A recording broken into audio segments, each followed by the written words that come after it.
वाहिगुरु जी का खालसा वाहिगुरु जी की फतेह। गुरु प्यारी गुरु सवारी साध संगत, आप जी सवेर दी इस ऑनलाइन गुरमत क्लास दे विच जुड़ चुके हो। धन गुरु नानक साहब सच्चे पातशाह जी दे जीवन नूं आपां जो साध संगत स्पीड कम है, जो साध संगत वाहिगुरु जी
वाहिगुरु जी का खालसा वाहिगुरु जी की फतेह। साध संगत जी, ਆਪਾਂ हर रोज धन गुरु नानक साहब जी ਦੀਆਂ ਸਾਖੀਆਂ जो भाई वीर सिंह जी ने लिखियां ने ਉਹਦੇ ਬਾਰੇ ਵਿਚਾਰ ਚਰਚਾ ਕਰ ਰਹੇ ਹਾਂ। ਧੰਨ ਗੁਰੂ ਨਾਨਕ ਸਾਹਿਬ ਸੱਚੇ ਪਾਤਸ਼ਾਹ ਜੀ ਸੁਲਤਾਨਪੁਰ ਦੀ ਧਰਤੀ ਤੇ ਪਹੁੰਚ ਗਏ ਨੇ। ਆਪ ਜੀ ਨੇ ਸਰਵਣ ਕੀਤਾ ਸੀ। ਸਤਿਗੁਰੂ ਸੱਚੇ ਪਾਤਸ਼ਾਹ ਜੀ ਦਾ ਨਿੱਤਾ ਪ੍ਰਤੀ ਕਰਮ ਸੰਗਤ ਜੁੜਨ ਲੱਗ ਗਈ ਹੈ।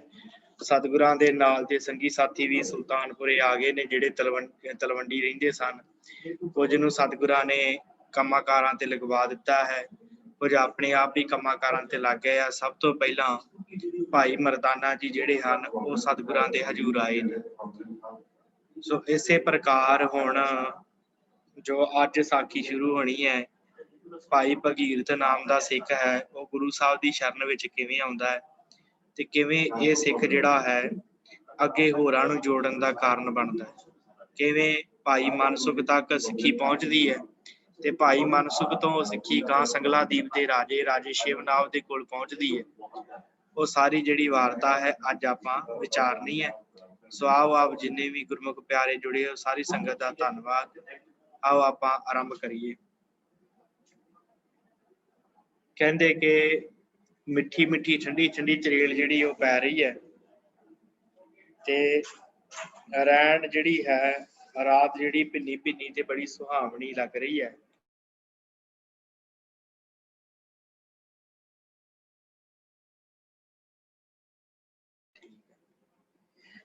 ਤੇ ਤੀਜਾ ਪੈਰ ਅਜੇ ਨਹੀਂ ਚੜਿਆ, ਅੰਮ੍ਰਿਤ ਵੇਲਾ ਨਹੀਂ ਹੋਇਆ। ਚੰਦਰਮਾ ਜਿਹੜਾ ਪੂਰੇ ਗਗਨਾਂ ਤੇ ਹੈ ਤੇ ਬੜੀ ਮਿੱਠੀ ਮਿੱਠੀ ਮੱਧਮ ਮੱਧਮ ਚਾਨਣੀ ਦੀ, ਤਾਰਿਆਂ ਦੀ ਲੋ ਜਿਹੜੀ ਰਲ ਕੇ ਧਰਤੀ ਤੇ ਆ ਰਹੀ ਹੈ। ਮਿੱਠੀ ਮਿੱਠੀ ਚਾਨਣੀ ਚੰਦਰਮਾ ਦੀ, ਬੜੇ ਸ਼ਾਂਤ ਦਾ ਪ੍ਰਭਾਵ ਚਾਰ ਚੁਫੇਰੇ ਫੈਲ ਰਿਹਾ ਹੈ। ਨਗਰੀ ਸਾਰੀ ਸੁੱਤੀ ਹੈ, ਮਨ ਵੀ ਮੌਨ ਧਾਰੀ ਸਮਾਧੀ ਵਿੱਚ ਹੈ। ਵੇਈ ਨਦੀ ਜਿਹੜੀ ਸੁਲਤਾਨਪੁਰ ਦੇ ਵਿੱਚ ਉਹ ਬੜੇ ਆਰਾਮ ਦੇ ਨਾਲ, ਬੜੇ ਪਿਆਰ ਦੇ ਨਾਲ ਵਗਦੀ ਪਈ ਹੈ। ਚੁੱਪਚਾਪ ਅਚਾਨਕ ਜਲ ਦੇ ਹਿੱਲਣ ਦੀ ਆਵਾਜ਼ ਆਉਂਦੀ ਹੈ ਤੇ ਇੱਧਰ ਤਿਪੇਰੇ ਦੇ ਘੜਿਆਲ ਤੇ ਟੰਕਾਰ ਦਿੱਤੀ, ਭਾਵ ਤਿਪੇਰਾ ਹੋ ਗਿਆ। ਤੀਸਰਾ ਪੈਰ ਜਿਹੜਾ ਦਿਨ ਦਾ ਉਹ ਚੱਲ ਪਿਆ ਹੈ, ਰਾਤ ਦਾ ਤੀਸਰਾ ਪੈਰ। ਉਧਰ ਨਵੇਈ ਚ ਇਸ਼ਨਾਨ ਕਰਨ ਦੀ, ਇੱਕ ਡੁਬਕੀ ਲੱਗਣ ਦੀ ਤੇ ਇੱਕ ਸੋਹਣੀ ਤਾਰੀ ਲਾਈ ਜਾਣ ਦੀ ਆਵਾਜ਼ ਆਈ ਤੇ ਨਾਲ ਹੀ ਇਹ ਸੱਦ ਸੁਣਾਈ ਦਿੱਤਾ, ਨਾਲ ਹੀ ਇੱਕ ਆਵਾਜ਼ ਆਈ। ਉਹ ਕੀ ਆਵਾਜ਼ ਸੀ? ਉਹ ਆਵਾਜ਼ ਸੀ, ਜਿਸ ਮਨ ਵਸਿਆ ਤਰਿਆ ਸੋਏ, ਨਾਨਕ ਜੋ ਭਾਵੈ ਸੋ ਹੋਏ। ਇਸ ਵੇਲੇ ਕੌਣ ਇਸ ਸੁਭਾਗ ਨਹੀਂ ਚ ਇਸ਼ਨਾਨ ਕਰ ਰਿਹਾ ਹੈ? ਹੁਣ ਕੌਣ ਹੈ ਜਿਹਨੇ ਚੁਪਕੀ ਲਾਈ ਹੈ ਤੇ ਤੀਜੇ ਪੈਰ ਰਾਤ ਦੇ? ਕੌਣ ਹੈ ਇਹ ਮਨੁੱਖ ਜਿਹੜਾ ਨਹਾ ਰਿਹਾ, ਇਸ਼ਨਾਨ ਕਰ ਰਿਹਾ? ਆਪ ਇਸ ਵੇਲੇ ਨੂੰ ਅੰਮ੍ਰਿਤ ਵੇਲਾ ਦਾ ਨਾਮ ਦੇਣ ਵਾਲੇ ਹਨ, ਜਿਸ ਵੇਲੇ ਜਾ ਕੇ ਸਾਈਂ ਦੀ ਜਾਚ ਲਿਵ ਲੱਗ ਜਾਂਦੀ ਹੈ ਤੇ ਬੈਠ ਕੇ ਉਹਨੂੰ ਯਾਦ ਕਰਨਾ ਹੁੰਦਾ ਹੈ। ਉਹਨਾਂ ਨੂੰ ਯਾਦ, ਉਸ ਵਾਹਿਗੁਰੂ ਨੂੰ ਯਾਦ ਕਰਨ ਦੀ ਜਾਚ ਦੱਸਣ ਵਾਲਾ ਦਾਤਾ ਧੰਨ ਗੁਰੂ ਨਾਨਕ ਸਾਹਿਬ ਇਸ ਵੇਲੇ ਤੀਜੇ ਪੈਰ ਇਸ਼ਨਾਨ ਕਰ ਰਿਹਾ ਹੈ। ਹਾਂ, ਇਹੋ ਜਿਹੇ ਕਿਸੇ ਸੁਭਾਗ ਦਰਸ਼ਨ ਉੱਤੇ ਦੂਜੇ ਸਾਹਿਬਾਂ ਨੇ ਗੁਣ ਗਾਵਿਆ। ਦੂਸਰੇ ਪਾਤਸ਼ਾਹ ਨੇ ਕਿਹਾ, ਧੰਨ ਗੁਰੂ ਅੰਗਦ ਦੇਵ ਪਾਤਸ਼ਾਹ ਨੇ ਕਿਹਾ, ਚੌਥੇ ਪੈਰ ਸੁਭਾ ਕੇ ਸੁਰਤਿਆਂ ਉਪਜੈ ਚਾਹੋ, ਤਿੰਨਾਂ ਦਰਿਆਵਾਂ ਸਿਓ ਦੋਸਤੀ, ਮਨ ਮੁਖ ਸੱਚਾ ਨਾਮ। ਜੋਤ ਨਿਰੰਜਨੀ ਧੰਨ ਗੁਰੂ ਨਾਨਕ ਸਾਹਿਬ ਵੇਈ ਵਿੱਚ ਇਸ਼ਨਾਨ ਕਰਕੇ ਬਾਹਰ ਆਏ ਆ। ਸਤਿਗੁਰਾਂ ਨੇ ਕੱਪੜੇ ਪਹਿਨੇ ਆ। ਥੋੜੀ ਦੂਰ ਇੱਕ ਥੜੇ ਤੇ ਬਿਰਾਜਮਾਨ ਹੋ ਗਏ ਧੰਨ ਗੁਰੂ ਨਾਨਕ ਸਾਹਿਬ। ਚੌਂਕੜੀ ਮਾਰ ਕੇ ਬੈਠ ਗਏ ਗੁਰੂ ਨਾਨਕ ਸਾਹਿਬ ਸੱਚੇ ਪਾਤਸ਼ਾਹ। ਚੌਂਕੜੀ ਮਾਰ ਕੇ ਪਾਤਸ਼ਾਹ ਜੀ ਬੈਠ ਗਏ ਆ। ਪਹਿਲੋਂ ਅਰਸ਼ਾਂ ਵੱਲ ਨੂੰ ਤੱਕਿਆ, ਤਾਂ ਨੂੰ ਚੁਫੇਰੇ ਆਸੇ ਪਾਸੇ ਤੱਕਿਆ। ਮਹਾਰਾਜ ਨੇ ਆਪਣੇ ਨੈਣ ਮੁੰਦ ਲਏ, ਅੱਖਾਂ ਬੰਦ ਕਰ ਲਈਆਂ ਤੇ ਫੇਰ ਖੋਲ ਲਏ ਆ। ਫਿਰ ਪਵਿੱਤਰ ਰਸ ਦੇ ਭਰੇ ਗਲੇ ਦੇ ਨਾਲ ਮਹਾਰਾਜ ਨੇ ਗਾਉਣਾ ਸ਼ੁਰੂ ਕਰ ਦਿੱਤਾ। ਪਿਆਰੇ ਨੂੰ ਸੱਤ ਆਵਾਜ਼ ਮਾਰੀ ਹੈ ਉਸ ਅਕਾਲ ਪੁਰਖ ਨੂੰ। ਧੰਨ ਗੁਰੂ ਨਾਨਕ ਸਾਹਿਬ ਮਹਾਰਾਜ ਨੇ ਗਾਵਿਆ ਆਸਾ ਰਾਗ। ਸਤਿਗੁਰਾਂ ਨੇ ਕਿਹੜਾ ਸ਼ਬਦ ਗਾਵਿਆ? ਸਾਧ ਸੰਗਤ, ਸਤਿਗੁਰੂ ਜੀ ਬੜੇ ਪਿਆਰ ਦੇ ਨਾਲ ਗਾਉਂਦੇ ਆ। ਪੇਵ ਕੜੇ ਤਨ ਖਰੀ ਇਹਾਣੀ, ਇਸ ਸੌ ਕੀ ਮੈਂ ਸਾਰ ਨਾ ਜਾਣੀ, ਸੌ ਹਮੇਰਾ ਏਕ ਦੂਜਾ ਨਹੀਂ ਕੋਈ, ਨਦਰ ਕਰੇ ਮਿਲਾਵਾ ਹੋਈ ਰਹਾਓ। ਸਾਹੁਰੜੇ ਤਨ ਚਾਰ, ਸਾਹੁਰੜੇ ਤਨ ਸਾਜ ਪਛਾਣਿਆ, ਸਹਿ ਸੁਭਾਏ ਆਪਣਾ ਪਿਰ ਜਾਣਿਆ। ਗੁਰ ਪ੍ਰਸਾਦ ਐਸੀ ਮਤਿ ਆਵੈ, ਤਾਂ ਕਾਮਣ ਕੰਤੈ ਮਨ ਭਾਵੈ। ਕਹਿਤ ਨਾਨਕ ਪੈ ਭਾਵ ਕਾ ਕਰੇ ਸਿੰਗਾਰ, ਸਦ ਹੀ ਸੀਜੈ ਰਵੈ ਪਤਾਰ।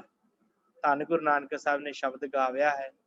ਆਸਾ ਰਾਗ ਦੀ ਦਿਲ ਖਿਚਵੀਂ ਧੁਨੀ ਜਿਹੜੀ ਹੈ, ਇਸ ਸੁਹਾਅ ਦੇ ਟਿਕਾਓ ਦੇ ਸਮੇਂ ਵਿੱਚ ਆਪਣਾ ਸੁਰੀਲਾ ਸਰੂਰ ਦੇ ਕੇ ਬੰਦ ਹੋ ਗਈ। ਗਾਵਣਹਾਰ ਅਰਸ਼ੀ ਦਾਤਾ ਧੰਨ ਗੁਰੂ ਨਾਨਕ ਸਾਹਿਬ ਮਗਨ ਹੋ ਗਏ। ਅੰਤਰਾਤਮੇ ਪ੍ਰਮਾਤਮਾ ਦੇ ਦੇਸ਼ ਉਹਨਾਂ ਦੀ ਅਗੰਮੀ ਤੇ ਇੱਕ ਰਸ ਲੀਨ ਉਹਨਾਂ ਦੀ ਸੁਰਤ ਜੁੜ ਗਈ। ਤੇ ਬਾਹਰੋਂ ਤੱਕੋ ਤਾਂ ਚੁੱਪਚਾਪ ਹਨ, ਜਿਵੇਂ ਕੁਝ ਬੋਲ ਨਹੀਂ ਰਹੇ। ਮਾਨੋ ਇਕਾਂਤ ਸ਼ਾਂਤ ਤੇ ਕੁਦਰਤੀ ਪ੍ਰਵਾਹ ਦੇ ਵਿੱਚ ਟਿਕੇ ਹਨ, ਰੂਪ ਧਾਰੀ ਹੋ ਕੇ ਟਿਕੇ ਹਨ। ਧੰਨ ਗੁਰੂ ਨਾਨਕ ਸਾਹਿਬ ਸੱਚੇ ਪਾਤਸ਼ਾਹ ਜੀ। ਮਤਮ ਚਾਨੀ ਦੀ ਲੋਹ ਜਿਹੜੀ ਹੈ, ਰੂਹਾਨੀ ਚਿਹਰਾ ਇਉਂ ਭਾਸ ਰਿਹਾ ਹੈ ਕਿ ਸਵਾਦ ਰਸ ਆਨੰਦ ਦੀ ਫੁਹਾਰ ਚਿਹਰੇ ਤੋਂ ਆਭਾ ਦਿੰਦੀ, ਚਿਹਰੇ ਤੋਂ ਆਭਾ ਦਿੰਦੀ ਚੁਫੇਰੇ ਆਪਣੀਆਂ ਮਿੱਠੀਆਂ ਕਿਰਨਾਂ ਪਾ ਰਹੀ ਹੈ। ਅਰਸ਼ਾਂ ਦੇ ਵਾਸੀਆਂ ਦੇ ਨੈਣ ਤਾਰੇ ਹੋ ਕੇ ਇਸ ਦਰਸ਼ਨ ਨੂੰ ਤੱਕ ਰਹੇ ਨੇ, ਆਪਣੇ ਆਪ ਦੇ ਵਿੱਚ ਛਕੇ ਜਾ ਰਹੇ ਹਨ। ਹਵਾ ਸਪਰਸ਼ ਪਾ ਕੇ ਅਡੋਲ ਰਹੀ ਹੈ। ਮਿੱਠੀ ਚਾਨਣੀ ਪਾਰੇ ਦੀ ਛੰਭ ਵਰਗੀ ਨਾਲ ਟਿਕ ਰਹੀ ਜਾਪਦੀ ਹੈ। ਐਸਾ ਟਿਕਾਓ ਵਾਲਾ ਰਸ ਮਹਾਰਾਜ ਨੂੰ ਆਇਆ ਹੈ। ਭਰੇ ਹਨ ਗੁਰੂ ਨਾਨਕ ਸਾਹਿਬ ਸੱਚੇ ਪਾਤਸ਼ਾਹ ਜੀ ਸਹਿਜ ਦੇ ਨਾਲ, ਸੋਝ ਦੇ ਨਾਲ, ਸੁੰਦਰਤਾ ਦੇ ਨਾਲ ਲੀਨ ਹਨ ਪੂਰੇ। ਇਉਂ ਆਪਣੇ ਪਿਆਰੇ ਦੇ ਰਸ ਵਿੱਚ ਸੋਹਣਾ ਗੁਰੂ ਨਾਨਕ ਬੈਠਾ ਹੋਇਆ ਹੈ। ਧੰਨ ਗੁਰੂ ਨਾਨਕ ਸਾਹਿਬ ਇਸ ਪ੍ਰਕਾਰ ਬੈਠੇ ਨੇ। ਸਮਾਂ ਛੋਪਲੇ ਛੋਪਲੇ ਲੰਘ ਰਿਹਾ, ਹੌਲੀ ਹੌਲੀ ਸਮਾਂ ਲੰਘਿਆ ਹੈ। ਸਮੇਂ ਦੀ ਹਰ ਛਿਣ ਜਿਹੜੀ, ਹਰ ਛਿਣ ਦਾ ਵਿਸਾ ਚੱਸਾ ਰਸ ਗੁਰੂ ਦਾਤਾ ਧੰਨ ਗੁਰੂ ਨਾਨਕ ਸਾਹਿਬ ਦੀ ਛੂਹ ਨਾਲ ਸੁਗੰਧਿਤ ਹੋ ਕੇ ਨਿਜ ਨੂੰ ਆਪਣੇ ਆਪ ਨੂੰ ਸਫਲ ਕਰਦਾ ਮੜਕੜੇ ਮੜਕੜੇ ਹੌਲੀ ਹੌਲੀ ਜਾ ਰਿਹਾ, ਲੰਘ ਰਿਹਾ ਹੈ ਸਮਾਂ। ਇਸ ਤਰ੍ਹਾਂ ਲੱਗ ਰਿਹਾ ਜਿਵੇਂ ਅਕਾਲ ਦੀ ਗੋਦ ਵਿੱਚ ਟਿਕੇ ਪਿਆਰੇ ਦੀ ਛੂਹ ਦੇ ਨਾਲ ਕਾਲ ਵੀ ਆਪਣੇ ਅਟਿਕਵੇਂ ਸਰੂਪ ਨੂੰ ਸਫਲਾ ਕਰ ਰਿਹਾ ਹੋਵੇ। ਜਾ ਰਿਹਾ ਹੈ ਕਾਲ, ਪਰ ਇਉਂ ਜਿਵੇਂ ਨਹੀਂ ਜਾ ਰਿਹਾ, ਮਨੁ ਟਿਕ ਰਿਹਾ ਹੈ। ਇਸ ਟਿਕਾਓ ਦੇ ਵਿੱਚ ਲਿਪਟ ਕੇ ਜਾ ਰਿਹਾ ਹੈ ਚਰਨ ਕਮਲਾਂ ਦੇ ਨਾਲ। ਧੰਨ ਗੁਰੂ ਨਾਨਕ ਸਾਹਿਬ ਦੇ ਚਰਨਾਂ ਦੇ ਨਾਲ ਟੇਕੇ ਜਾ ਰਿਹਾ ਹੈ ਇਹ ਜਿਹੜਾ ਸਮਾਂ ਹੈ। ਸੁਲਤਾਨਪੁਰੇ ਦੇ ਵਿੱਚ ਮੋਦੀ ਦਾ ਚੋਜ ਕਰਨ ਵਾਲੇ ਧੰਨ ਗੁਰੂ ਨਾਨਕ ਸਾਹਿਬ ਸੱਚੇ ਪਾਤਸ਼ਾਹ ਜੀ ਦੇ ਇਸ ਦਰਸ਼ਨ ਦੇ ਬਲਹਾਰੇ ਜਾਣਾ ਚਾਹੀਦਾ ਹੈ। ਇਸ ਪਿਆਰੇ ਦੀ ਆਨੰਦ ਦਾਤਾ ਸ਼ਾਬਰ ਫੁਹਾਰ ਲਾ ਰਹੀ ਹੈ। ਤਦੋਂ ਤੋਂ ਹੁਣ ਤੱਕ ਇੱਥੇ ਦੇ ਹਰ ਥਾਂ ਜਿੱਥੇ ਯਾਦ ਕਰੋ, ਪਿਆਰ ਕਰੋ, ਦਿਲ ਦੀ ਚਸਕਣਾ ਚੇਤੇ ਕਰੋ, ਉੱਥੇ ਹੀ ਦਾਤਾ ਰਹਿ ਰਿਹਾ ਹੈ, ਉੱਥੇ ਗੁਰੂ ਨਾਨਕ ਵਸ ਰਿਹਾ ਹੈ। ਤੇ ਆਪਣੀ ਛੂਹ ਦਾ ਰਸ ਅੱਜ ਵੀ ਗੁਰੂ ਨਾਨਕ ਸੁਲਤਾਨਪੁਰੇ ਦੀ ਧਰਤੀ ਤੇ ਵਰਤਾ ਰਿਹਾ ਹੈ। ਕਹਿੰਦੇ ਇੱਥੋਂ ਵੇਖੋ, ਸੁਲਤਾਨਪੁਰੇ ਤੋਂ ਦੋ ਤਿੰਨ ਕੋਹ ਤੋਂ ਪਰੇ ਇੱਕ ਪਿੰਡ ਹੈ। ਉਸ ਪਿੰਡ ਦਾ ਨਾਮ ਹੈ ਮਲਸੀਹਾਂ। ਉੱਥੋਂ ਦਾ ਇੱਕ ਚੌਧਰੀ ਹੈ ਜਿਹਦਾ ਨਾਮ ਹੈ, ਇਤਿਹਾਸ ਨੇ ਭਗੀਰਥ ਲਿਖਿਆ। ਭਗੀਰਥ ਬੈਠਾ ਹੈ ਧਿਆਨ ਜੋੜ ਕੇ ਇੱਕ ਭੈ ਵਾਲੀ ਪਰ ਵੀਰ ਕਾਲੇ ਰੰਗ ਦੀ ਮੂਰਤੀ ਦੇ ਅੱਗੇ। ਇੱਕ ਮੂਰਤੀ ਦੇ ਅੱਗੇ ਬੈਠਾ ਹੈ ਜਿਹਨੂੰ ਕਾਲੀ ਮਾਤਾ ਦੀ ਮੂਰਤੀ ਕਹਿੰਦਾ ਹੈ, ਉਸ ਮੂਰਤੀ ਦੇ ਅੱਗੇ ਬੈਠਾ ਹੈ। ਅੱਜ ਬੈਠਾ ਹੈ, ਕਹਿੰਦੇ ਨਹੀਂ, ਮੁੱਦਤਾਂ ਹੋ ਗਈਆਂ, ਬੜੇ ਸਮੇਂ ਤੋਂ ਬੈਠਦਾ ਹੈ। ਆਇਆ ਸੀ ਕੋਈ, ਭਾਈ ਗੁਰਦਾਸ ਜੀ ਨੇ ਲਿਖਿਆ ਭਾਈ ਮਲਸੀਆਂ ਦੇ ਬਾਰੇ, ਮਲਸੀਆਂ ਵਿੱਚ ਆਖੀ ਹੈ ਭਾਗੀਰਥ ਕਾਲੀ ਗੁਣ ਗਾਵੇ। ਕਾਲੀ ਦਾ ਉਪਾਸਕ ਹੈ ਭਾਈ ਭਗੀਰਥ।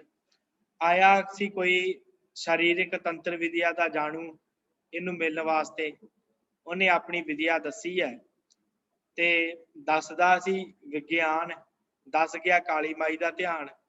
ਭਗੀਰਥ ਮਲਸੀਆਂ ਦੇ ਚੌਧਰੀ ਨੂੰ ਹੁਣ ਲੱਗ ਗਿਆ ਵਿਚਾਰਾ ਚੌਧਰੀ ਵੀ ਉਦੋਂ ਤੋਂ ਜਿਹੜਾ ਹੈ ਇਸ ਮੂਰਤੀ ਦਾ ਧਿਆਨ ਟਿਕਾਉਣ, ਪਰ ਕਦੇ ਕਦੇ ਉਦਾਸ ਹੁੰਦਾ ਹੈ, ਕਦੇ ਕਦੇ ਉਦਾਸ ਹੋ ਜਾਂਦਾ ਹੈ। ਕਿਉਂ? ਕਿਉਂਕਿ ਚਿੱਤ ਨਹੀਂ ਟਿਕਦਾ, ਚਿੱਤ ਹਲਕਾ ਨਹੀਂ ਹੁੰਦਾ, ਠੰਡ ਨਹੀਂ ਪੈਂਦੀ, ਟੋਟ ਜਿਹੀ ਲੱਗੀ ਰਹਿੰਦੀ ਆ, ਕੁਛ ਭਾਰਾਪਣ ਜਿਹਾ ਅੰਦਰ ਰਹਿੰਦਾ ਹੈ, ਜਿਵੇਂ ਅੰਦਰ ਖੁਸ ਰਿਹਾ ਹੋਵੇ। ਇਸੇ ਪ੍ਰਕਾਰ ਦਿਨ ਲੰਘਦਾ ਹੈ। ਇਕਾਗਰਤਾ ਕਹਿੰਦੇ ਕਿ ਤਾਂ ਕਈ ਤਰ੍ਹਾਂ ਦੇ ਨਾਲ ਆ ਜਾਂਦੀ ਆ।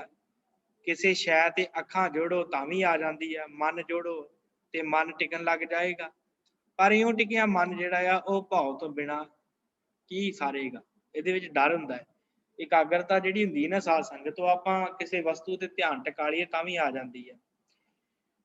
ਤੇ ਸਾਧ ਸੰਗਤ ਪਰ ਉਹਦੇ ਨਾਲ ਭਾਵ ਨਹੀਂ ਜਾਂਦਾ, ਡਰ ਨਹੀਂ ਜਾਂਦਾ। ਜਿਹੜਾ ਭਾਵ ਹੈ ਨਾ ਜਨਮ ਮਰਨ ਦਾ ਭਾਵ, ਡਰ ਸਾਡੇ ਅੰਦਰ ਸਮਾਇਆ ਹੋਇਆ, ਇੱਕ ਤਰਾਟਕ, ਇੱਕ ਅੰਦਰ ਤਰਾਸ ਜਿਹਾ ਰਹਿੰਦਾ, ਉਹ ਖਤਮ ਨਹੀਂ ਹੁੰਦਾ। ਇਕਾਗਰਤਾ ਨਾਲ ਕੋਈ ਸ਼ਕਤੀ ਵੱਧ ਜਾਏਗੀ ਤੇ ਵੱਧ ਜਾਵੇ, ਪਰ ਜੀਵਨ ਦਾ ਪ੍ਰਯੋਜਨ ਜਿਹੜਾ ਹੈ ਨਾ ਉਹ ਹੈ ਜੀਵਨ ਦਾਤੇ ਨਾਲ ਮੇਲ, ਉਸ ਵਾਹਿਗੁਰੂ ਦੇ ਨਾਲ ਮੇਲ, ਪਰ ਉਹ ਪੂਰਾ ਨਹੀਂ ਹੁੰਦਾ। ਜੀਵਨ ਦਾਤਾ ਜਿਹੜਾ ਉਹ ਚੇਤਨ ਹੈ, ਵਾਹਿਗੁਰੂ ਚੇਤਨ ਹੈ, ਉਹ ਜਿਉਂਦੀ ਜਾਗਦੀ ਹਸਤੀ ਵਾਲਾ ਹੈ। ਪਰਮੇਸ਼ਰ ਸਰਬ ਗੁਣਾਂ ਦੀ ਖਾਣ ਹੈ, ਸਾਰਿਆਂ ਦੀ ਜਿੰਦ ਹੈ, ਤੇ ਅਸੀਂ ਵੀ ਹੋਏ ਰੂਹ ਜਿੰਦ, ਅਸੀਂ ਵੀ ਉਹਦੇ ਵਰਗੇ ਹੋਏ, ਫਿਰ ਸਾਡੀ ਵੀ ਜਿੰਦ ਉਹਦੇ ਨਾਲ ਟਿਕਣੀ ਚਾਹੀਦੀ ਹੈ। ਤੇ ਜਿੰਦ ਨੇ ਜਿੰਦ ਨੂੰ ਮਿਲਣਾ ਹੈ, ਇਹ ਕੰਮ ਹੈ। ਅਸਲੀ ਟਿਕਾਓ ਜਿਹੜਾ ਹੈ ਉਹ ਜਦੋਂ ਜਿੰਦ ਦੇ ਨਾਲ ਮਿਲਦੀ ਹੈ, ਕਹਿ ਲਓ ਜਦੋਂ ਆਤਮਾ ਪਰਮਾਤਮਾ ਨਾਲ ਮਿਲਦੀ ਹੈ, ਟਿਕਾ ਅਸਲੀ ਉਦੋਂ ਆਉਂਦਾ ਹੈ। ਹਾਂ, ਮਨ ਇਕਾਗਰ ਹੋ ਜਾਂਦਾ, ਭਾਵੇਂ ਤੁਸੀਂ ਕਿਸੇ ਵਸਤੂ ਦੇ ਉੱਤੇ ਧਿਆਨ ਟਿਕਾ ਲਓ ਤਾਂ ਵੀ ਮਨ ਟਿਕ ਜਾਂਦਾ। ਪਰ ਜਿਹੜਾ ਅਸਲੀ ਟਿਕਾਓ ਹੈ ਨਾ ਸਾਧ ਸੰਗਤ, ਉਹ ਉਦੋਂ ਆਉਂਦਾ ਹੈ ਜਦੋਂ ਆਤਮਾ ਪਰਮਾਤਮਾ ਨਾਲ ਇੱਕ ਮਿਕ ਹੋ ਜਾਵੇ। ਤੇ ਹੁਣ ਇਹ ਜਿਹੜਾ ਚੌਧਰੀ ਹੈ, ਇਹਨੂੰ ਵਿਚਾਰੇ ਨੂੰ, ਭਗੀਰਥ ਨੂੰ ਕਿਸੇ ਤਰ੍ਹਾਂ ਦਾ ਟਿਕਾ ਨਹੀਂ ਹੈ। ਮਨ ਇਕਾਗਰ ਵੀ ਹੁੰਦਾ ਹੈ, ਪਰ ਅੰਦਰ ਇੱਕ ਤੌਖਲਾ ਜਿਹਾ ਬਣਿਆ ਰਹਿੰਦਾ। ਮਨ ਜਿਹੜਾ ਹੈ ਨਾ ਉਹ ਡਰਦਾ ਜਿਹਾ ਰਹਿੰਦਾ ਹੈ, ਜਿਵੇਂ ਮਨ ਦੇ ਭਾਰਾਪਣ ਜਿਹਾ, ਕਿਉਂਕਿ ਨਾਮ ਜਪਣ ਵਾਲਿਆਂ ਦਾ ਤਾਂ ਹਲਕਾ ਮਨ ਹੋ ਜਾਂਦਾ ਹੈ, ਪਰ ਮਨ ਤੇ ਭਾਰਾਪਣ ਜਿਹਾ ਰਹਿੰਦਾ ਹੈ ਬੜਾ। ਇਹਦਾ ਮਨ ਇਸ ਤਰ੍ਹਾਂ ਹੁੰਦਾ ਹੈ। ਹੁਣ ਜਿੰਦ ਨੇ ਜਿੰਦ ਨੂੰ ਮਿਲਣਾ ਹੈ, ਨਿੱਕੀ ਜਿਹੀ ਜਿੰਦੜੀ ਨੇ ਵਿਸ਼ਾਲ ਜਿੰਦ ਤੇ ਅਮਿਤ ਜਿੰਦ ਨੂੰ ਮਿਲਣਾ ਹੈ। ਨਿੱਕੀ ਜੀ ਸਾਡੀ ਜਿੰਦ ਨੇ ਉਸ ਵਿਸ਼ਾਲ ਵਾਹਿਗੁਰੂ ਜਿੰਦ ਨੂੰ ਮਿਲਣਾ ਹੈ। ਦੁੱਖਾਂ ਨਾਲ ਵਿਹੜੀ ਜਿੰਦ ਨੇ ਸਦਾ ਸੁਖੀ ਜਿੰਦ ਨਾਲ ਵਸਲ ਪ੍ਰਾਪਤ ਕਰਨਾ ਹੈ, ਉਹਦੇ ਨਾਲ ਆਪਣਾ ਨੇਹ ਲਾਉਣਾ ਹੈ। ਦੋ ਜਿੰਦਾਂ ਨੂੰ ਜੋੜਨ ਹਾਰ ਵਸਤੂ ਜਿਹੜੀ ਹੈ ਉਹਦਾ ਨਾਮ ਹੈ ਪਿਆਰ। ਜਿਹੜੀ ਦੋ ਜਿੰਦਾਂ ਨੂੰ ਜੋੜਦੀ ਹੈ, ਦੋ ਜਿੰਦਾਂ ਨੂੰ ਆਪਸ ਚ ਜੋੜਦੀ ਹੈ, ਉਹਦਾ ਨਾਮ ਹੈ ਪਿਆਰ। ਹਾਂ, ਜਿੰਦੜੀ ਨੂੰ ਜਿੰਦ ਨਾਲ ਮਿਲਦਾ ਹੈ ਪਿਆਰ ਭਾਈ। ਵਿਭੂਤੀਆਂ ਪ੍ਰਾਪਤ ਕਰਨ ਵਾਸਤੇ ਇਕਾਗਰਤਾ ਦੇ ਸਾਧਨ ਕਰਕੇ ਆਪਣੀਆਂ ਤਾਕਤਾਂ ਵਧਾਉਣ ਤੇ ਆਪਣੀਆਂ ਲੋੜਾਂ ਨੂੰ ਪੂਰੀਆਂ ਕਰਨ ਦੇ ਲਈ ਵਧੇਰੇ ਸਮਰੱਥ ਹੋਣ ਦਾ ਮਾਰਗ ਤਾਂ ਦੱਸਦੇ ਆ, ਪਰ ਕਹਿੰਦੇ ਨਿੱਜ ਦੇ ਸਾਰੇ ਦੁੱਖਾਂ ਨੂੰ ਦੂਰ ਕਦੇ ਨਹੀਂ ਕਰ ਸਕਦਾ। ਤੇ ਸਦਾ ਵਾਸਤੇ ਮੇਲ ਜੋਲ ਨਹੀਂ ਹੋ ਸਕਦਾ, ਨਹੀਂ ਬਖਸ਼ੀ ਜਾ ਸਕਦਾ ਮਨੁੱਖ। ਕਿਉਂ ਨਹੀਂ ਬਖਸ਼ਿਆ ਜਾ ਸਕਦਾ? ਇਸ ਲਈ ਕਿ ਮਨ ਦਾ ਝੁਕਾਓ ਜਿਹੜਾ ਇਕਾਗਰਤਾ ਦੇ ਸਾਧਨ ਕਰਨ ਦੇ ਵਿੱਚ ਹੀ ਆਪਣੀਆਂ ਲੋੜਾਂ ਦੇ ਪੂਰਨ ਕਰਨ ਵਾਲੀ ਰਹਿ ਜਾਂਦਾ ਹੈ, ਤੇ ਦਿਸਣਹਾਰ ਜੋ ਬਿਨਸਣਹਾਰ ਹੈ ਘੇਰੇ ਦੇ ਵਿੱਚ ਹੀ ਰਹਿ ਜਾਂਦਾ, ਇੱਥੇ ਰਹਿ ਜਾਂਦਾ, ਮਨ ਟਿਕਦਾ ਨਹੀਂ ਹੈ। ਜਦੋਂ ਮਨ ਉਸ ਵਾਹਿਗੁਰੂ ਨਾਲ ਨਹੀਂ ਜੁੜਦਾ, ਸਰੀਰ ਤੇ ਵਿਭੂਤੀਆਂ ਲਾ ਕੇ ਬਸ ਇਕਾਗਰਤਾ ਦੇ ਸਾਧਨ ਇਕੱਲਾ ਕਰਦਾ ਹੈ ਨਾ, ਗੁਰਮਤਿ ਦਾ ਸਾਧਨ ਇਕੱਲਾ ਇਕਾਗਰ ਹੋਣਾ ਨਹੀਂ ਹੈ ਸਾਧ ਸੰਗਤ। ਗੁਰਮਤਿ ਦਾ ਸਾਧਨ ਜਿਹੜਾ ਹੈ ਨਾ, ਗੁਰਮਤਿ ਦੱਸਦੀ ਹੈ ਕਿ ਉਸ ਪਰਮਾਤਮਾ ਦੇ ਨਾਲ ਇਸ ਆਤਮਾ ਨੂੰ ਮਿਲਾਉਣਾ ਹੈ, ਇਹ ਗੁਰਮਤਿ ਦਾ ਸਾਧਨ ਹੈ। ਤੇ ਜਿਹੜੇ ਵਿਭੂਤੀਆਂ ਮਲਦੇ ਸਿਰਫ ਇਕਾਗਰਤਾ ਤੱਕ ਪਹੁੰਚਦੇ ਆ। ਜੋਗੀ ਵੀ ਇਕਾਗਰਤਾ ਤੱਕ ਹੀ ਪਹੁੰਚੇ ਨਾ, ਸੁਣ ਤੱਕ। ਮਹਾਰਾਜ ਨੇ ਕਿਹਾ ਅੰਤਰ ਸੁਣਨ ਬਾਹਰ ਸੁਣਨ ਤੇਰੇ ਭਵਨ ਸੁਣ ਮੁਸੁੰਨੰ, ਚੌਥੇ ਸੁਣਨੇ ਜੋ ਨਰ ਜਾਣੇ ਤਾਂ ਕੋ ਪਾਪ ਨਾ ਪੁੰਨੰ। इस करके ये भी इत्थे की टिके रहे। मन नूं एकागर कर लिया पर वो गल ना बनी जिहड़ी गल बननी चाहिदी सी। एक नाल उस नाम बिनसनहार दे नाल अपना मोह लाउणा, पर भगीरथ दा मन भी नहीं टिकदा। ਉਹਨੂੰ कोई आया शक्तियां वाला कोई मनुख कोई आया है जिन्हें ਉਹਨੂੰ दस दिता राह पा दिता कि तू काली की पूजा करिया कर, काली माता नूं सेविया कर, ਉਹਨੂੰ सिमरिया कर। ਹੁਣ भगीरथ विचारा भी लग गया जपण उस काली माता नूं, काली माता नूं याद कर लग पिया है, पर वो गल बनदी नहीं, मन टिकदा नहीं। मन टिके किवें? जदों कीर्तन की पूजा कर लग जावांगे फिर मन नहीं टिकदा। जदों उस वाहिगुरू की पूजा करांगे मन ते फिर ही टिकना ना। हुण भगीरथ नूं कोई दस गया कि भाई साक्षात शक्ति का ध्यान कर, जो विभूतियां प्राप्त करने की शक्ति आ जाएगी तो सरीरक बल विच आ जाएगा। मन के सुखी होने लई भगीरथ की लोड़ सी। भगीरथ चाहुंदा सी मन सुखी होवे, पर भगीरथ नूं कोई होर ही पुठे पासे पा गया। आत्म मेल इस करके भगीरथ का साधन करके भी सुखी नहीं सी होया, मन नूं तृप्ति नहीं सी आ रही। ਹੁਣ ਭਗੀਰਥ ਘਬਰਾਉਂਦਾ है बहुत वारी, अपनी पूजा तो उस तरह ही करता है, ध्यान भी उस तरह मूर्ति का जोड़ता है, पर मन नहीं टिकता, मन च ठंड नहीं पैंदी। जग्यासू लई ये अवस्था जिहड़ी बड़ी दुखदाई हुंदी है। साध संगत जिहड़ा जग्यासू हुंदा उहदे वास्ते अवस्था बड़ी दुखदाई हुंदी, जदों ध्यान विच तां लग जावे पर उहनूं ठंड ना पवे, ध्यान जुड़ जावे पर ठंड ना पवे, ते साध संगत उदों अवस्था जिहड़ी बड़ी दुखदाई हुंदी है। कई ध्यान टिकाउंदे टिकाउंदे अक जाते हैं, ऐसी अवस्था आ जाती है ते मन टिकता ही नहीं, तां भी ठंड नहीं पैंदी। हुण भगीरथ दे भी ओही अवस्था है। ते कुदरती गल है कि पीड़ा का दुख जिहड़ा है वो दारू लई टोल पैंदा है। जदों पीड़ उठे फिर मनुख भजदा है कि इहदा दारू भी लभे, मैं ठीक ही भी होना। हुण भगीरथ आए गए साधुआं नूं अपने मन का दुख दसदा है ते दारू पुछदा है कि भाई मैनूं दसो मेरा मन नहीं टिकदा, मैं की करा। भगीरथ कोल जिहड़ा आउंदा है ਉਹਨੂੰ ਭਗੀਰਥ ਪੁੱਛਦਾ है। हर कोई अपने अपने ख्यालों के नाल उत्तर दे के चला जाता है, भावें इस तरह के नाल कई तरह के उत्तरां दे विच उसनूं तां सही जो हो गया, जिस उपासना विच मैं लगा हाँ ये मुक्ति की दाती नहीं है। उन्होंने पता लग गया इन्नियां गल्लां तो कि मैं जिहदी उपासना करदिया ना पत्थर की काली माता की, ये मेरी मुक्ति की उपासना नहीं है, मैनूं मुक्त नहीं कर सकती। इन्ना पता लग गया सी भगीरथ नूं कि मेरी मुक्ति दाती नहीं हो सकती, मैनू मुक्त नहीं कर सकती। फिर भी बेचारा मुड़ मुड़ के उस मूर्ति का ध्यान करी जाता है, ਉਹਦੇ ਕੋਲ ही अपने कल्याण की जाचना करता है, पर कोई उत्तर ही नहीं आता। हुण मूर्ति ने की उत्तर देना है? क्योंकि भगत नामदेव जी कहते आ तू कहिए तही आद भवानी मुक्त की बरिया कहाँ छपानी। जे तू अपने आप नूं आद भवानी कहनी है ते मुक्ति वेले तू कित्थे है? इस करके मूर्ति पूजा करदियां जिहड़ी गल इहने जानी कि मुक्ति नहीं है, पर फिर भी विचारा लगा है भगीरथ दिन रात देवी की उपासना करता है। ते इहो गल गरीब चौधरी दे विचारे नाल वरत रही है, इहदे नाल भगीरथ नाल। ਉਹਦੇ अंदर ठंड सुख मुक्ति की वासना सी, पर जो उपासना कर रहा सी जो मुक्ति दाता नहीं सी, क्योंकि जिहदी उपासना करदा सी वो मुक्ति दाता नहीं सी। ते कवि संतोख सिंह लिखदे आ कि उसे मूर्ति दीयां उस्ततियां ते भेटां गाउंदियां गाउंदियां एक समय जदों ਉਹਨੇ सारा दिन मंदिर ਦੇ ਵਿੱਚ ਗੁਜ਼ਾਰ ਦਿੱਤਾ, सारा दिन ਉਹਦੀ ਭੇਟਾ ਗਾਉਂਦਾ ਰਿਹਾ ਮਾਤਾ ਦੀ, ਕਾਲੀ ਮਾਤਾ ਦੀ ਗਾਉਂਦਾ ਰਿਹਾ, ਸਾਰਾ ਦਿਨ ਗੁਜ਼ਾਰਤਾ, ਰਾਤ ਵੀ ਉੱਥੇ ਲੰਘ ਗਈ ਤੇ ਫਿਰ ਅੱਧੀ ਰਾਤ ਤੱਕ ਉਹਨੂੰ ਗਾਉਂਦਾ ਰਿਹਾ, ਉਹਦੇ ਭਜਨ ਗਾਉਂਦਾ ਰਿਹਾ ਕਾਲੀ ਮਾਤਾ ਦੇ। ਫਿਰ ਜਦੋਂ ਅੱਧੀ ਰਾਤ ਹੋਈ ਆ ਤੇ ਕਾਲੀ ਦਾ ਰੂਪ ਉਸ ਨੂੰ ਦਿਸਣ ਲੱਗ ਗਿਆ ਕਿ ਕਲਿਆਣ ਕਰਨਹਾਰ ਗੁਰੂ ਨਾਨਕ ਹੈ। ਕਾਲੀ ਨੇ ਪ੍ਰਗਟ ਹੋਈ ਕਾਲੀ ਮਾਤਾ ਰਾਤ ਨੂੰ, ਅੱਧੀ ਰਾਤ ਨੂੰ, ਤੇ ਉਹਨੇ ਭਗੀਰਥ ਨੂੰ ਆਖਿਆ ਭਗੀਰਥ ਤੇ ਕਲਿਆਣਹਾਰ ਮੁਕਤੀ ਦਾਤਾ ਤੇ ਗੁਰੂ ਨਾਨਕ ਹੈ। ਤੇ ਉਹਦੇ ਸੁਲਤਾਨਪੁਰੇ ਬੈਠਾ ਮੋਦੀ ਦੇ ਰੂਪ ਦੇ ਵਿੱਚ ਲੁਕਿਆ ਬੈਠਾ ਹੈ। ਤੇ ਨਾਲ ਹੀ ਭਾਈ ਮਨੀ ਸਿੰਘ ਵੀ ਲਿਖਦੇ ਆ ਕਿ ਇਸ ਸਮੇਂ ਗੁਰੂ ਜੀ ਮਲਸੀਏ ਆਏ ਸੀ ਤੇ ਭਗੀਰਥ ਆਪ ਜੀ ਪਾਸ ਹਾਜ਼ਰ ਵੀ ਹੋਇਆ ਸੀ। ਕੁਝ ਭਾਈ ਮਨੀ ਸਿੰਘ ਜੀ ਨੇ ਇਹ ਲਿਖਿਆ ਤੇ ਜੋ ਭਾਈ ਕਵੀ ਸੰਤੋਖ ਸਿੰਘ ਜੀ ਨੇ ਐਵੇਂ ਲਿਖਿਆ ਕਿ ਮੂਰਤੀ ਦੇ ਵਿੱਚੋਂ ਪ੍ਰਗਟ ਹੋਈ, ਮੂਰਤੀ ਦੇ ਵਿੱਚੋਂ ਦੇਵੀ ਪ੍ਰਗਟ ਹੋਈ। ਉਹਨੇ ਕਿਹਾ ਕਿ ਤੂੰ ਕਿਹੜੇ ਪਾਸੇ ਭਜਦਾ ਫਿਰਦਾ, ਮੁਕਤੀ ਦਾਤਾ ਗੁਰੂ ਨਾਨਕ ਤੇਰੇ ਲਾਗੇ ਰਹਿੰਦਾ। ਚਲੋ ਕੁਝ ਵੀ ਹੈ, ਗੁਰੂ ਜੀ ਰਾਤ ਕਹਿੰਦੇ ਇੱਥੇ ਟਿਕੇ ਸੀ। ਭਗੀਰਥ ਵੀ ਆਪ ਜੀ ਦੇ ਚਰਨਾਂ ਕਮਲਾਂ ਤੇ ਸੌਂ ਰਿਹਾ ਤੇ ਪਹਿਰੇ ਤੋਂ ਪਹਿਲਾਂ ਸ੍ਰੀ ਗੁਰੂ ਜੀ ਉੱਠੇ ਆ। ਭਗੀਰਥ ਜਲ ਲੈ ਕੇ ਆਇਆ, ਇਸ਼ਨਾਨ ਕਰਕੇ ਗੁਰੂ ਜੀ ਆਪਣੇ ਆਨੰਦ ਮਗ ਚ ਮਗਨ ਹੋ ਗਏ, ਟਿਕ ਗਏ। ਉਸ ਜਿਸ ਵਿੱਚ ਸਦਾ ਟਿਕੇ ਰਹਿੰਦੇ ਸਨ, ਉਸ ਰੰਗ ਵਿੱਚ ਜਿਸ ਵਿੱਚ ਆਪ ਜੀ ਜਾਣਦੇ ਸਨ, ਉਸ ਸਮੇਂ ਭਗੀਰਥ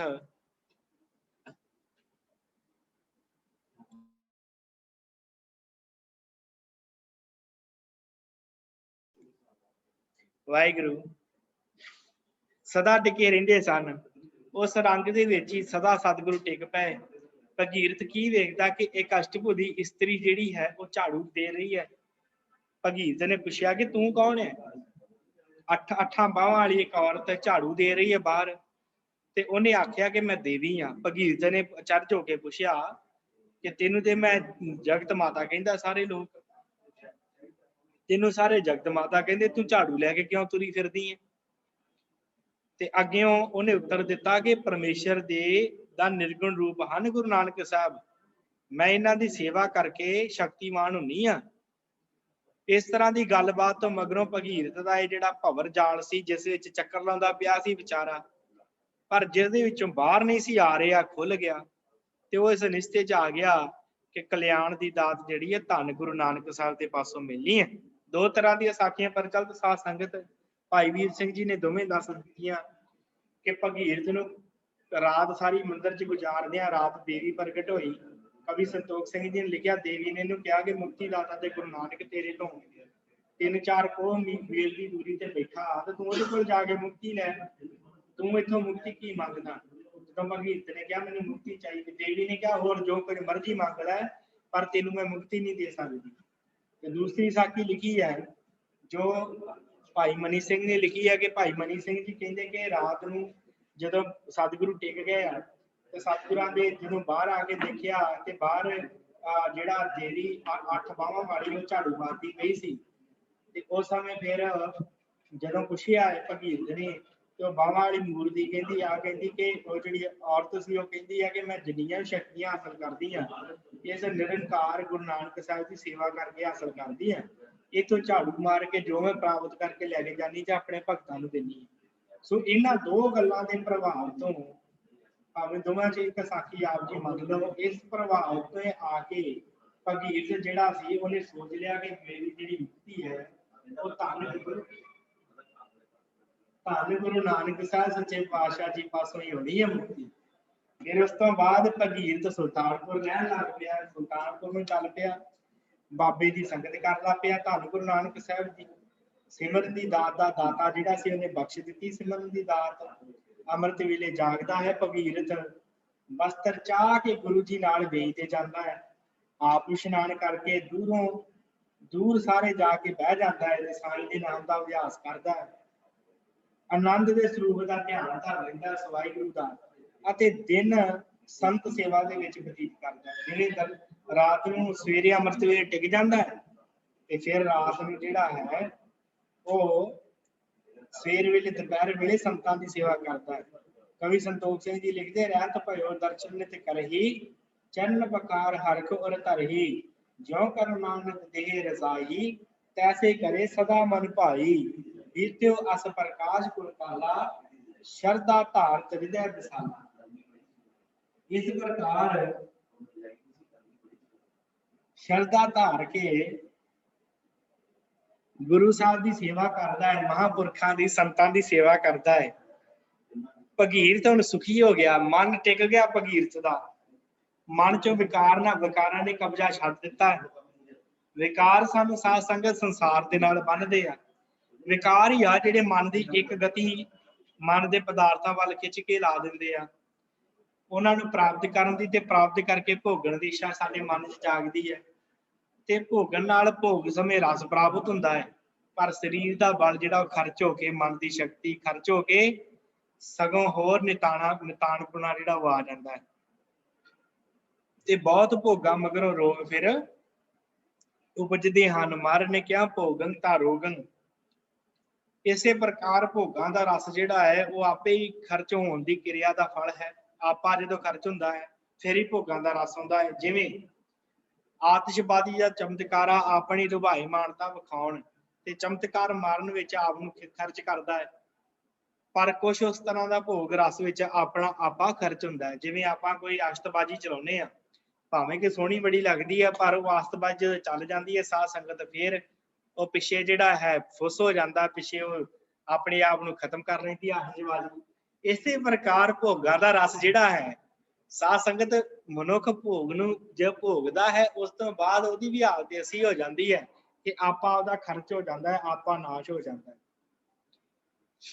ਤੇ ਮਨ ਜੋ ਆਪਣੇ ਵਿੱਚ ਬਾਹਰਲੇ ਅਕਸ਼ ਜਿਹੜਾ ਧਾਰ ਲੈਂਦਾ ਹੈ, ਭੋਗ ਵੇਲੇ ਡੂੰਘੇ ਅਕਸ਼ ਕਰ ਲੈਂਦਾ ਹੈ, ਇਹ ਅਕਸ਼ ਆਪਣੇ ਅੰਦਰ ਬਹਿ ਕੇ ਛਾਈਆਂ ਪਾ ਕੇ ਤੇ ਉਸ ਤੇ ਮਨ ਨੂੰ ਮੈਲ ਲਾਉਂਦੇ ਆ, ਮਨ ਮੈਲਾ ਹੋ ਜਾਂਦਾ। ਫਿਰ ਇਸ ਤਰ੍ਹਾਂ ਮਨ ਮੈਲਾ ਜਿਹਾ ਹੋ ਜਾਂਦਾ ਹੈ ਤੇ ਇਹਦੇ ਵਿੱਚ ਭੋਗਾਂ ਦੇ ਅਕਸ਼ ਦੀਆਂ ਝਰੀਟਾਂ ਪੈ ਜਾਂਦੀਆਂ, ਫਿਰ ਧੁੰਦ ਛਾ ਜਾਂਦੀ ਹੈ ਤੇ ਉਸ ਧੁੰਦ ਦੇ ਵਿੱਚ ਨਿਤ ਦੇ ਭੋਗ ਅਭਿਆਸ ਕਰਕੇ ਭੋਗਾਂ ਦੀ ਇੰਨੀ ਕੁ ਰੁਚੀ ਵੱਧ ਜਾਂਦੀ ਹੈ ਮਨੁੱਖ ਦੀ ਕਿ ਫਿਰ ਉਹਦੀ ਜਿਹੜੀ ਬਿਰਤੀ ਉਹ ਬਾਹਰੀ ਹੋਈ ਰਹਿੰਦੀ ਆ, ਅੰਦਰ ਆਪਣੇ ਟਿਕਦਾ ਹੀ ਨਹੀਂ। ਇਹ ਅਵਸਥਾ ਹੈ ਜਿਸ ਨੂੰ ਕਹੀਦਾ ਕਿ ਮਨ ਵਿਕਾਰਾਂ ਦੇ ਕਬਜ਼ੇ ਵਿੱਚ ਆ ਗਿਆ। ਮਨ ਤੋਂ ਇਹ ਕਬਜ਼ਾ ਜਿਹੜਾ ਉੱਠਦਾ ਹੀ ਨਹੀਂ। ਤੇ ਕਈ ਉਪਰਾਲਾ ਕੀਤਾ ਜਾਏ, ਜੇ ਕੋਈ ਉਪਰਾਲਾ ਕੀਤਾ ਜਾਏ ਸੋ ਸਭ ਤੋਂ ਪਹਿਲਾਂ ਹੈ ਸੇਵਾ ਕੀਤੀ ਜਾਵੇ। ਭਾਈ ਵੀਰ ਸਿੰਘ ਜੀ ਕਹਿੰਦੇ ਆ, ਜੇ ਮਨ ਨੂੰ ਵਿਕਾਰਾਂ ਚੋਂ ਕੱਢਣਾ ਹੈ, ਜੇ ਧੁੰਦ ਛਾਈ ਹੈ ਵਿਕਾਰਾਂ ਦੀ ਮਨ ਦੇ ਅੰਦਰ, ਵਿਕਾਰ ਭੋਗਣ ਦੀ ਧੁੰਦ ਜਿਹੜੀ ਛਾਈ ਹੈ, ਜੇ ਇਹਨਾਂ ਤੋਂ ਛੁਟਕਾਰਾ ਪਾਉਣਾ ਹੈ, ਭਾਈ ਵੀਰ ਸਿੰਘ ਜੀ ਕਹਿੰਦੇ ਸਭ ਤੋਂ ਪਹਿਲਾਂ ਸੇਵਾ ਕਰਨੀ ਚਾਹੀਦੀ ਹੈ।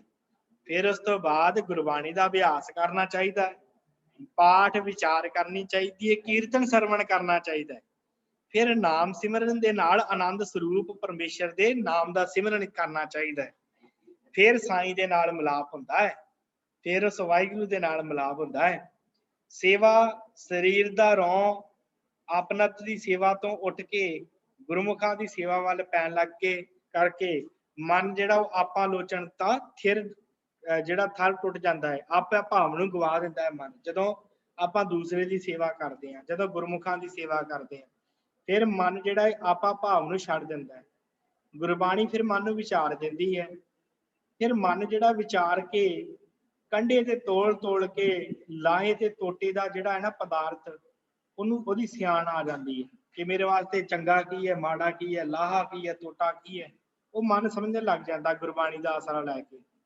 ਫਿਰ ਗੁਰਬਾਣੀ ਦਾ ਅਸਰ ਮਨ ਨੂੰ ਇੱਕ ਪਾਸੇ ਲਾਉਣ ਦਾ ਹੁੰਦਾ ਹੈ। ਫਿਰ ਜਿਹੜੇ ਵਾਧੂ ਦੇ ਖਿੰਡਾਓ ਤੋਂ ਮਨ ਜਿਹੜਾ ਉਹ ਰੁਕ ਜਾਂਦਾ ਹੈ, ਉਹਦੇ ਵੱਲ ਇਹਦਾ ਰੁਖ ਮੁੜ ਜਾਂਦਾ ਹੈ ਤੇ ਪਕੜ ਲੈਂਦਾ ਹੈ ਮਨ ਫਿਰ ਬਾਣੀ ਨੂੰ, ਬਾਣੀ ਦੇ ਗੁਰੂ ਦੇ ਚਰਨ ਪਕੜ ਲੈਂਦਾ ਹੈ। ਤੀਸਰਾ, ਫਿਰ ਬਾਣੀ ਸਤਿਗੁਰੂ ਦੇ ਹਿਰਦੇ ਤੋਂ ਆਈ ਹੋਈ ਹੈ, ਜਿਹੜੀ ਬਾਣੀ ਆਪਾਂ ਪੜ੍ਹਦੇ ਹਾਂ ਤੇ ਉੱਥੇ ਧੁਰੋਂ ਆਈ ਹੋਈ ਹੈ ਬਾਣੀ। ਸੋ ਬੇਮਲੂਮ ਪਾਠਕ ਦੇ ਜਿਹੜਾ ਪੜ੍ਹਨ ਵਾਲਾ ਹੈ, ਉਹ ਫਿਰ ਬੇਮਲੂਮ ਹੀ ਉਹਦਾ ਮਨ ਜਿਹੜਾ ਨਾ ਔਰ ਉਹਦਾ ਰੁਖ ਉਧਰ ਨੂੰ ਹੋ ਜਾਂਦਾ ਹੈ ਬਾਣੀ ਵੱਲ। ਜਿਵੇਂ ਮਹਾਰਾਜ ਨੇ ਕਿਹਾ ਨਾ ਓੰਕਾਰ ਦੇ ਵਿੱਚ, ਇਹ ਬਾਣੀ ਮਹਾਂਪੁਰਖ ਕੀ ਨਿਜ ਘਰ ਵਾਸਾ ਹੋਏ। ਇਹ ਬਾਣੀ ਜਿੱਥੋਂ ਆਈ ਹੈ ਉੱਥੇ ਲੈ ਜਾਂਦੀ ਮਨੁੱਖ ਨੂੰ। ਇਹ ਗੁਰੂ ਦੇ ਸਵਾਸ ਹਿਰਦੇ ਚੋਂ ਆਈ ਹੈ ਤੇ ਉਹਦੇ ਨਾਲ ਹੀ ਸਾਨੂੰ ਜੋੜ ਦਿੰਦੀ ਹੈ। ਫਿਰ ਬਾਣੀ ਨਾਮ ਦੀ ਕੀਮਤ ਦੱਸਦੀ ਹੈ। ਬਾਣੀ ਕਹਿੰਦੀ ਹੈ ਨਾਮ ਬੜਾ ਜ਼ਰੂਰੀ ਹੈ ਜੀਵਨ 'ਚ ਜਪਣਾ। ਫਿਰ ਉਸ ਤੋਂ ਬਾਅਦ ਨਾਮ ਵੱਲ ਪ੍ਰੇਰਦੀ ਹੈ ਬਾਣੀ। ਫਿਰ ਨਾਮ ਵਿੱਚ ਮਨੁੱਖ ਲੱਗ ਜਾਂਦਾ ਹੈ ਤੇ ਜਦੋਂ ਮਨੁੱਖ ਨਾਮ 'ਚ ਲੱਗ ਜਾਂਦਾ ਹੈ, ਫਿਰ ਨਾਮ ਜਿਹੜਾ ਨਾਮੀ ਵੱਲ ਲੈ ਕੇ ਜਾਂਦਾ ਹੈ ਮਨੁੱਖ। ਫਿਰ ਨਾਮ ਜਿਹੜਾ ਨਾਮ ਦਾ ਦਾਤਾ ਹੈ ਵਾਹਿਗੁਰੂ, ਉਹਦੇ ਵੱਲ ਮਨੁੱਖ ਚੱਲ ਪੈਂਦਾ ਹੈ। ਫਿਰ ਨਾਮ ਦੇ ਨਾਲ ਪਿਆਰ ਪੈਂਦਾ ਹੈ ਤੇ ਉਹਦੇ ਨਾਲ ਜਿਸ ਦਾ ਨਾਮ ਜਪਦੇ ਆ, ਉਸ ਪਿਆਰੇ ਦਾ ਨਾਮ ਜਿਹੜਾ ਹੈ, ਨਾਮ ਜਪਣ ਦੇ ਨਾਲ ਪਿਆਰਾ ਜਾਤ ਵਿੱਚ ਵਸ ਜਾਂਦਾ ਹੈ ਪੱਕੇ ਤੌਰ ਤੇ। ਜਾਤ ਜਦੋਂ ਵਸ ਜਾਂਦਾ ਹੈ ਫਿਰ ਉਹਨੂੰ ਸਿਮਰਨ ਕਿਹਾ ਜਾਂਦਾ ਹੈ। ਸਾਧ ਸੰਗਤ ਆਪ ਜੀ ਨੇ ਧਿਆਨ ਦੇਣਾ, ਭਾਈ ਵੀਰ ਸਿੰਘ ਜੀ ਕਹਿੰਦੇ ਪਹਿਲਾਂ ਸੇਵਾ ਜ਼ਰੂਰੀ ਹੈ, ਸੇਵਾ ਕਰਨ ਦੇ ਨਾਲ ਫਿਰ ਬਾਣੀ ਪੜ੍ਹਨੀ ਜ਼ਰੂਰੀ ਹੈ। ਬਾਣੀ ਮਨ ਨੂੰ ਵਿਚਾਰ ਦਿੰਦੀ ਹੈ, ਇੱਕ ਪਾਸੇ ਲਾਉਂਦੀ ਹੈ। ਫਿਰ ਬਾਣੀ ਮਨ ਦਾ ਰੁਖ ਬਦਲ ਦਿੰਦੀ ਹੈ, ਉਹ ਨਿਜ ਪੁਰਖ ਦੇ ਘਰ 'ਚ ਵਾਸਾ ਕਰਾ ਦਿੰਦੀ ਹੈ। ਜਦੋਂ ਬਾਣੀ ਪੜ੍ਹਦੇ ਫਿਰ ਪਤਾ ਲੱਗਦਾ ਕਿ ਨਾਮ ਜਪਣਾ ਬੜਾ ਜ਼ਰੂਰੀ ਹੈ। ਫਿਰ ਜਦੋਂ ਨਾਮ ਜਪਦੇ ਆ, ਹੁਣ ਜਿਹਦਾ ਨਾਮ ਹੈ ਵਾਹਿਗੁਰੂ ਦਾ ਨਾਮ ਹੈ, ਉਸ ਵਾਹਿਗੁਰੂ ਦੇ ਨਾਲ ਪਿਆਰ ਪੈ ਜਾਂਦਾ ਹੈ। ਜਦੋਂ ਪਿਆਰ ਪੈਂਦਾ ਫਿਰ ਉਹਦੀ ਯਾਦ ਹਿਰਦੇ 'ਚ ਵਸ ਜਾਂਦੀ ਹੈ ਤੇ ਜਦੋਂ ਉਹਦੀ ਯਾਦ ਵਸਦੀ ਹਿਰਦੇ 'ਚ, ਫਿਰ ਉਹਨੂੰ ਸਿਮਰਨ ਕਿਹਾ ਜਾਂਦਾ ਹੈ। ਫਿਰ ਸਿਮਰਨ ਦਾ ਅਰਥ ਹੁੰਦਾ ਯਾਦ, ਲਗਾਤਾਰ ਯਾਦ। ਤੇ ਇਹ ਯਾਦ ਕੋਈ ਆਮ ਨਹੀਂ, ਪਿਆਰ ਵਾਲੀ ਯਾਦ ਹੁੰਦੀ ਹੈ। ਪ੍ਰੇਮ ਮਿਲਣ ਹਾਰੇ ਹੈ, ਪ੍ਰੇਮ ਜਿਹੜਾ ਮਿਲਾਉਣ ਹਾਰ ਹੈ ਜੀਵ ਨੂੰ ਈਸ਼ਵਰ ਦੇ ਨਾਲ, ਵਾਹਿਗੁਰੂ ਦੇ ਨਾਲ, ਪ੍ਰੇਮੀ ਨੂੰ ਪਿਆਰੇ ਦੇ ਨਾਲ, ਆਨੰਦ ਸਰੂਪ ਵਾਹਿਗੁਰੂ ਦੇ ਨਾਲ। ਇਸ ਪ੍ਰਕਾਰ ਜਿਹੜਾ ਪ੍ਰੇਮੀ ਹੈ ਉਹ ਫਿਰ ਅਕਾਲ ਪੁਰਖ ਦੇ ਨਾਲ ਮਿਲ ਜਾਂਦਾ। ਸੋ ਸਾਧ ਸੰਗਤ ਇਸੇ ਪ੍ਰਕਾਰ ਇਹ ਜਿਹੜਾ ਪ੍ਰੇਮ ਦਾ ਮਾਰਗ ਹੈ ਜੋ ਗੁਰੂ ਬਾਬੇ ਨੇ ਤੋਰਿਆ ਹੈ ਧੰਨ ਗੁਰੂ ਨਾਨਕ ਸਾਹਿਬ ਨੂੰ, ਉਹੀ ਪ੍ਰੇਮ ਦਾ ਮਾਰਗ ਮਿਲਿਆ ਭਗੀਰਥ ਨੂੰ। ਉਹਨੇ ਫਿਰ ਸਤਿਗੁਰਾਂ ਦੇ ਸ਼ਬਦ ਪੜ੍ਹੇ। ਭਗੀਰਥ ਨੇ ਗਾਉਂਦਾ ਹੈ ਧੰਨ ਗੁਰੂ ਨਾਨਕ ਸਾਹਿਬ ਦੀ ਬਾਣੀ, ਤਦੋਂ ਮਨ ਨੇ ਵਾਹਿਗੁਰੂ ਦੇ ਪ੍ਰੇਮ ਵੱਲ ਰੁਖ ਕੀਤਾ। ਵਾਹਿਗੁਰੂ ਦਾ ਪ੍ਰੇਮ ਮਨ 'ਚ ਜਾਗ ਗਿਆ। ਫਿਰ ਸ਼ਕਤੀਆਂ ਤੋਂ, ਸ਼ਕਤੀਆਂ ਦੀਆਂ ਸਾਕਾਰ ਮੂਰਤਾਂ ਤੋਂ ਮਨ ਉੱਚਾ ਉੱਠ ਗਿਆ। ਪਹਿਲਾਂ ਮੂਰਤੀ ਦਾ ਧਿਆਨ ਧਰਦਾ ਸੀ, ਹੁਣ ਮੂਰਤੀ ਦਾ ਧਿਆਨ ਵਿੱਚੇ ਰਹਿ ਗਿਆ। ਹੁਣ ਸ਼ਕਤੀਆਂ ਤੋਂ ਉੱਚਾ ਉੱਠ ਕੇ ਸ਼ਕਤੀ ਵੱਲ ਚੱਲ ਗਿਆ, ਵਾਹਿਗੁਰੂ ਵੱਲ ਨੂੰ ਚੱਲ ਪਿਆ, ਅਰਥਾਤ ਰੱਬ ਜੀ ਵੱਲ ਗਿਆ। ਤੇ ਆਪਣੇ ਅੰਦਰ ਉਹਦੇ ਫਿਰ ਯਾਦ ਆ ਗਈ ਪਿਆਰੇ ਦੀ, ਪਿਆਰ ਵਸ ਗਿਆ ਉਸ ਵਾਹਿਗੁਰੂ ਦਾ। ਫਿਰ ਇੱਕ ਰੁੱਖ ਉਸ ਵਾਹਿਗੁਰੂ ਦੇ ਚਰਨ ਫੜ ਲਏ। ਹੁਣ ਅੰਦਰ ਨਿਰਮਲ ਹੋ ਗਿਆ ਹੈ ਭਾਈ ਭਗੀਰਥ ਦਾ, ਤੇ ਸਾਈਂ ਦੀ ਜਾਤ 'ਚ ਜੁੜ ਗਿਆ ਹੈ ਭਾਈ ਭਗੀਰਥ। ਮੈਲ ਘਟ ਗਈ ਹੈ ਭਾਈ ਭਗੀਰਥ ਦੀ, ਅਰਥਾਤ ਵਿਕਾਰਾਂ ਵੱਲ ਮਨ ਨਹੀਂ ਧਾਉਂਦਾ। ਘਟ ਕੇ ਮਨ ਆਪੇ ਵਿੱਚ ਖਲੋ ਜਾਂਦਾ ਹੈ। ਜਿਸ ਦੀ ਜਾਤ ਕਰ ਰਿਹਾ ਹੈ ਉਹਦੇ ਖਿਆਲ ਵਿੱਚ, ਉਹਦੀ ਹੋਂਦ ਦੇ ਵਿੱਚ ਸਦਾ ਵਾਸਤੇ ਖਲੋ ਜਾਂਦਾ ਹੈ ਭਾਈ ਭਗੀਰਥ। ਇਉਂ ਜਾਪਦਾ ਹੈ ਜਿਵੇਂ ਬਾਹਰੋਂ ਟੁੱਟ ਕੇ ਅੰਦਰਲੇ ਉੱਪਰ ਵਾਰ ਨੂੰ ਰੁੱਖ ਮੋੜ ਕੇ ਮਨ ਟਿਕਦਾ ਹੈ। ਇੱਕ ਸਵਸਥ ਵਿਵਸਥਾ ਅੰਦਰ ਬਣ ਜਾਂਦੀ ਹੈ, ਜਿਹਦੇ ਵਿੱਚ ਉਚਾਨ ਦੀ ਪ੍ਰਾਪਤੀ ਤੇ ਟਿਕਾਓ ਤੇ ਨਿਰਮਲਤਾਈ ਪ੍ਰਕਾਸ਼ ਕਰਦੀ ਹੈ। ਹੁਣ ਅੰਦਰਲਾ ਪ੍ਰਕਾਸ਼ਮਾਨ ਹੋ ਗਿਆ, ਅੰਦਰ ਨਿਰਮਲ ਹੋ ਗਿਆ ਭਾਈ ਭਗੀਰਥ ਦਾ। ਅਸਲ ਵਿੱਚ ਇਹ ਜਿਹੜਾ ਆਪਾਂ ਨਿਰਮਲ ਹੋਣ ਤੇ ਉਸ ਵਿੱਚ ਸਾਰੇ ਵਿਆਪਕ ਪਰਮੇਸ਼ਰ ਜੀ ਦੇ ਮੇਲ ਦੀ ਕੋਈ ਰਮਜ ਵਾਲੀ ਹਾਲਤ ਜਿਹੜੀ ਹੁੰਦੀ ਹੈ। ਪਰਮੇਸ਼ਰ ਦੇ ਗੁਣ ਆ ਜਾਂਦੇ ਮਨੁੱਖ ਅੰਦਰ, ਜਦੋਂ ਅੰਦਰ ਨਿਰਮਲ ਹੋ ਜਾਂਦਾ ਹੈ, ਜਦੋਂ ਮਨ ਨਿਰਮਲ ਹੋ ਜਾਂਦਾ ਹੈ। ਇਉਂ ਭਗੀਰਥ ਦੀ ਸੇਵਾ ਕਰ ਰਹੇ ਨੇ ਭਾਈ ਭਗੀਰਥ ਜੀ, ਤੇ ਗੁਰੂ ਬਾਬੇ ਨੇ ਕਲਿਆਣ ਸਰੂਪ ਨੇ ਬਾਣੀ ਪੜ੍ਹ ਰਹੇ ਨੇ ਧੰਨ ਗੁਰੂ ਨਾਨਕ ਸਾਹਿਬ ਜੀ ਦੀ, ਤੇ ਨਾਮ ਸਿਮਰਨ ਕਰਦੇ ਆ ਵਾਹਿਗੁਰੂ ਜੀ ਦਾ, ਤੇ ਝਲਕੇ ਮਾਣ ਰਹੇ ਆ ਧੰਨ ਗੁਰੂ ਨਾਨਕ ਸਾਹਿਬ ਸੱਚੇ ਪਾਤਸ਼ਾਹ ਜੀ ਦੇ ਅਕਾਲ ਰੂਪ ਦੇ, ਵਾਹਿਗੁਰੂ ਦੇ ਸਵਸਥ ਵਿਵਸਥਾ ਤੇ ਨਿਰੋਲ ਨਿਰੰਕਾਰ ਦੇ ਅਲ ਅਰੋਗ ਦਸ਼ਾ ਦੇ, ਜੋ ਆਪੇ ਦੇ ਵਿੱਚ ਆਪੇ ਦੇ ਟਿਕਣ ਤੋਂ ਪਰਮ ਆਪੇ ਦੇ ਨਾਲ ਮੇਲ ਹੋਣ ਵੱਲ ਮੇਲਦੀ ਹੈ। ਇਸੇ ਪ੍ਰਕਾਰ ਭਾਈ ਭਗੀਰਥ ਆਨੰਦ ਮਾਣ ਰਹੇ ਆ। ਹੁਣ ਸਾਧ ਸੰਗਤ ਭਾਈ ਭਗੀਰਥ ਜਿਹੜਾ ਦੇਵੀ ਦਾ ਉਪਾਸਕ ਸੀ, ਉਹ ਭਾਈ ਭਗੀਰਥ ਦਾ ਮਨ ਹੁਣ ਇੱਕਦਮ ਟਿਕ ਗਿਆ ਹੈ। ਸੇਵਾ ਕਰਕੇ, ਬੰਦਗੀ ਕਰਕੇ, ਨਾਮ ਸਿਮਰਨ ਕਰਕੇ, ਗੁਰੂ ਨਾਨਕ ਸਾਹਿਬ ਦੀ ਬਾਣੀ ਪੜ੍ਹ ਕੇ। ਹੁਣ ਇਸ ਤੋਂ ਬਾਅਦ ਅੱਗੇ ਭਾਈ ਭਗੀਰਥ ਕਿਵੇਂ ਸਾਧ ਸੰਗਤ ਆਪ ਟਿਕਦਾ ਹੈ ਤੇ ਹੋਰਨਾਂ ਨੂੰ ਜੋੜਨ ਦਾ ਕਾਰਨ ਕਿਵੇਂ ਬਣਦਾ ਹੈ, ਇਹ ਸਾਖੀ ਆਪਾਂ ਕੱਲ ਵਾਲੀ ਕਲਾਸ 'ਚ ਵਾਚਾਂਗੇ। ਇੱਥੋਂ ਭਾਈ ਭਗੀਰਥ ਸਤਿਗੁਰੂ ਦੀ ਆਗਿਆ ਲੈ ਕੇ ਕਿਵੇਂ ਅੱਗੇ ਜਾਂਦੇ ਆ ਤੇ ਧੰਨ ਗੁਰੂ ਨਾਨਕ ਸਾਹਿਬ ਕੀ ਸੇਵਾ ਲਾਉਂਦੇ ਆ, ਇਹ ਆਉਣ ਵਾਲੇ ਦਿਨਾਂ 'ਚ ਵਾਚਾਂਗੇ। ਸੋ ਇੱਥੇ ਹੀ ਕਲਾਸ ਦੀ ਸਮਾਪਤੀ ਹੈ। ਸਾਧ ਸੰਗਤ ਹੋਈਆਂ ਭੁੱਲਾਂ ਚੁੱਕਾਂ ਦੀ ਖਿਮਾ, ਬਲਾਓ ਫਤਿਹ।